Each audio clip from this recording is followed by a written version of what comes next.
It's Tuesday, the 14th of May, 2024. Welcome to the Fast 5 Business News by Fear and Greed, where we give you the top 5 business stories you need to know in just 5 minutes.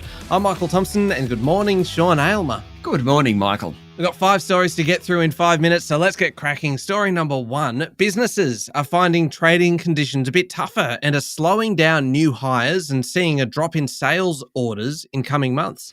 The National Australia Bank monthly business survey says business conditions are now back to long-run averages, and while business confidence is steady, it's still below the long-term average. NAB Chief Economist Alan Oster said the April survey marks a milestone, with conditions no longer better than average, demonstrating how much the economy is slowing. While conditions in the finance, business and property, transport and recreational services sectors remain robust, it isn't the case in retail. That's where things are very tough.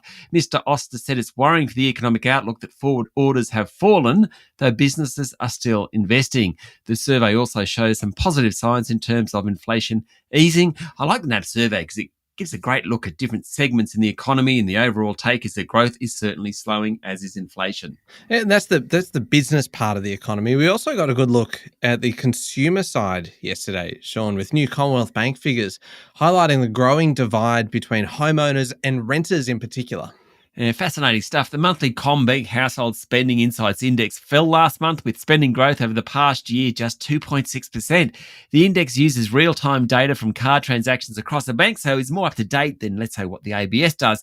It says while spending on essentials like education, utilities, motor vehicles has risen, consumers are pulling back on hospitality, food and beverage, and recreation.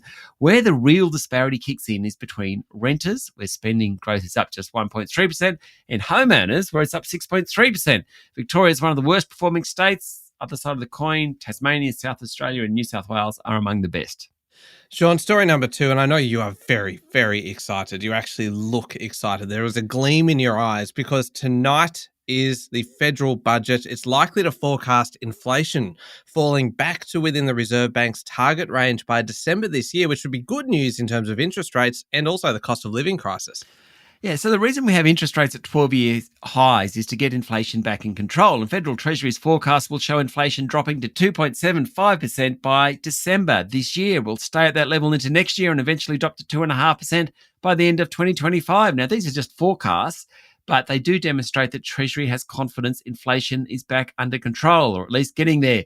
When that happens, the Reserve Bank is likely to lower the official cash rate, sending other rates on mortgages, personal loans and credit cards down. Treasury will also forecast that the unemployment rate will rise from 3.8% to around 4.5% over the next 12 months.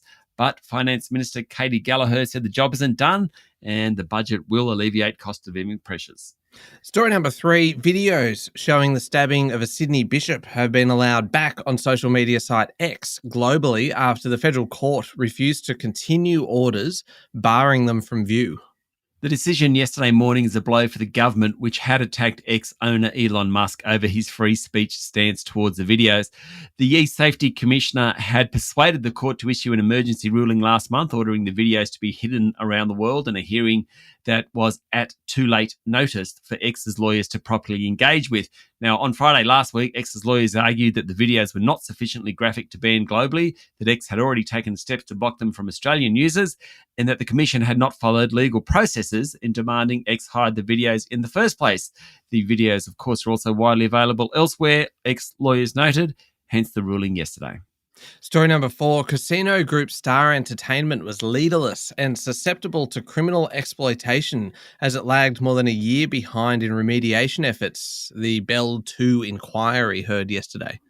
Counsel assisting the inquiry, Casper Condy, said a $3.2 million fraud committed against Star last year involving malfunctioning cash machines show that the company was still vulnerable to criminal activities as the ranks of its senior executive team remain depleted.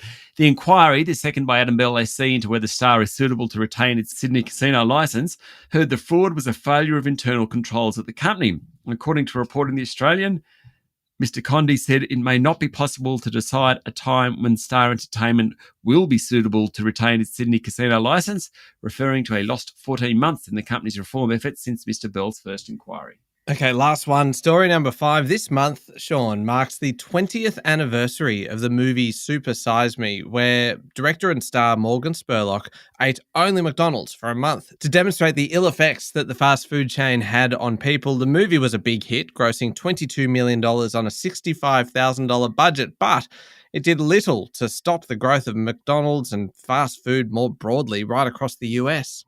Yeah, so the film itself somewhat worked, with McDonald's discontinuing its supersized menu 6 weeks after it was released, and awareness of the dangers of too much fast food were raised.